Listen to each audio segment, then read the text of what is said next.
create something that fits within the conventions of the Western genre without feeling stale, goofy, or downright absurd in the modern age of filmmaking is a very difficult task. I believe the perfect balance of these elements was brought together in the 1992 film Unforgiven. Spoilers for Unforgiven ahead. Well, guess they got it coming. I am not alone in believing that there is something special about this movie. The film was made on a mere $14.4 million budget in 1992 and grossed over $159 million. It won the Academy Award for Best Supporting Actor, Best Film Editing, Best Director, and Best Picture. I remember being struck by this film the first time that I saw it.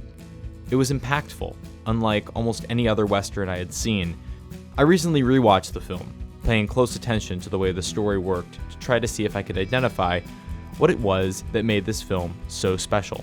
Part of its success is because some of the best actors of the 20th century are on screen together. Clint Eastwood, Morgan Freeman, Gene Hackman, Richard Harris, and Francis Fisher, along with many others. The acting is great in its own right. There is something else that makes this film different.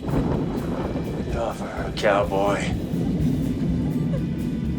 If we look historically, Westerns were most popular from about 1940 to 1960. These films established conventions for the genre that became commonplace. They had a formula that worked. The protagonist was typically a lone figure who must stand up against evil. The conflict was usually either about good versus evil or law versus lawless. The themes in the story were about some combination of morality, justice, survival, and redemption. They took place in the American West, typically in the 1800s. We can start here. Unforgiven takes place in the West in about 1880. Check. In a typical Western, there is one lone hero. In Unforgiven, we have three men who are traveling together. You can make the argument that because Clint Eastwood's character, Money, is the lead, he is really one main hero, but he is not on a lone quest. The motivation in Unforgiven is also not as clean. Are the men really there to stand up against evil?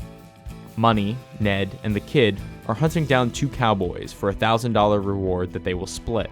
The cowboys in question cut the face of a prostitute, Delilah. The other prostitutes banded together to offer a reward for their death. The protagonists are killing the cowboys to collect the money. They believe they are doing the right thing, but ultimately, they are hunting them down to collect the reward. Not purely for reasons of morality. The reward they are working to collect is also illegal in the context of the story. It is not sanctioned by the law, but a private fund that the prostitutes are offering. The conflict in classic westerns is between good and evil, or law and lawlessness. The heroes in Unforgiven are technically on the side of the lawless. The bounty on the cowboys has been created by the prostitutes, not by the sheriff or the government. The town near the cowboys' hideout does not allow any firearms. This poses a problem for our heroes on a mission to kill two men. They are carrying guns. The sheriff in the town is on the side of the law. He is determined to keep his town free of firearms. This makes him the antagonist in this story. Oftentimes, the hero of a western will be the sheriff of the small town, but in this case, he is the force they are working against. While Unforgiven breaks many of the surface genre traits, it is certainly still a western. The film takes place in the West in the 1800s. It features cowboys, sheriffs, small towns, and saloons. While it neglects some of the rules of a classic western, it still falls within the genre.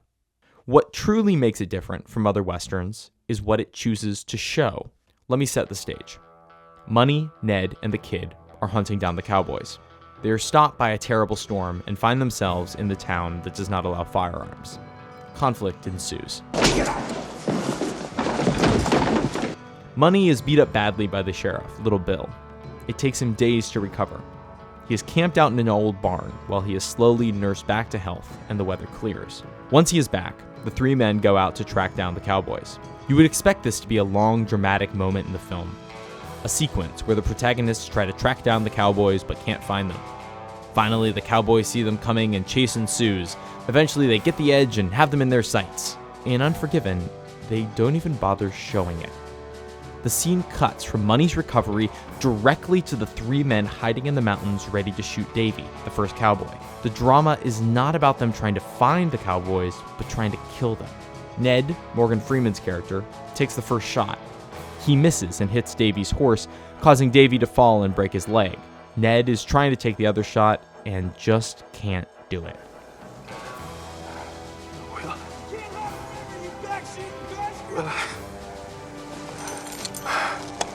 Money takes the gun. We know that he isn't a good shot. He shoots once, misses, and asks Ned how many more shots he has. Ned, goddammit, how many more shots do I have? 2. Money shoots again, misses again, and finally shoots a third time and hits him.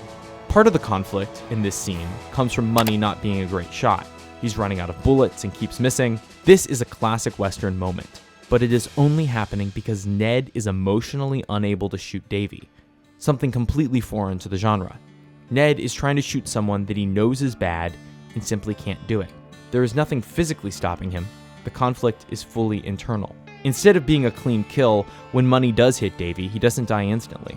The scene is filled with panic and distress, not victory. Davy calls out to his friends that he's thirsty. Give him a drink of water, god damn it! There's a deep moral confusion for the audience watching the scene as well.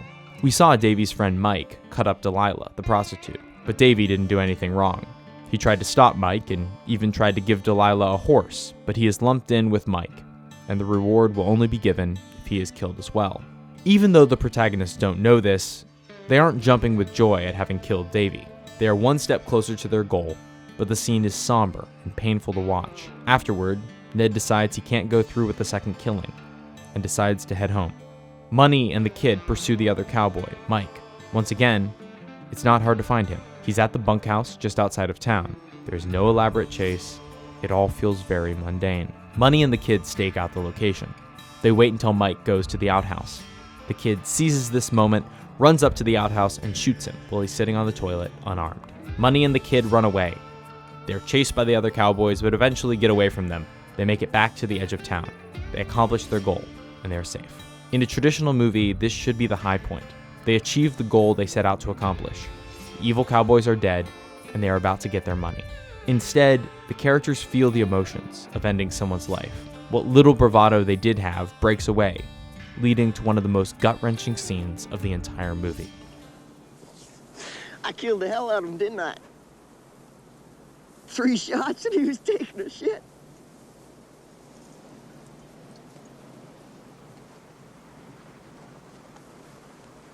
Take a drink, kid. I think this is what makes Unforgiven so real. It does not focus on the moments where things go wrong. It focuses on the moments where they go right, and the characters feel the pain for what they did. Mike cut Delilah's face and physically deformed her. He is killed for what he did. In most films, this would be a victory, but in Unforgiven, it feels like a defeat. Unforgiven skips over the parts in most westerns, or even most movies, that are particularly quote-unquote hard. Finding the evil cowboys, escaping from the bad guys. To the characters in this movie, that is the easy part. The hard part is living with themselves for what they did.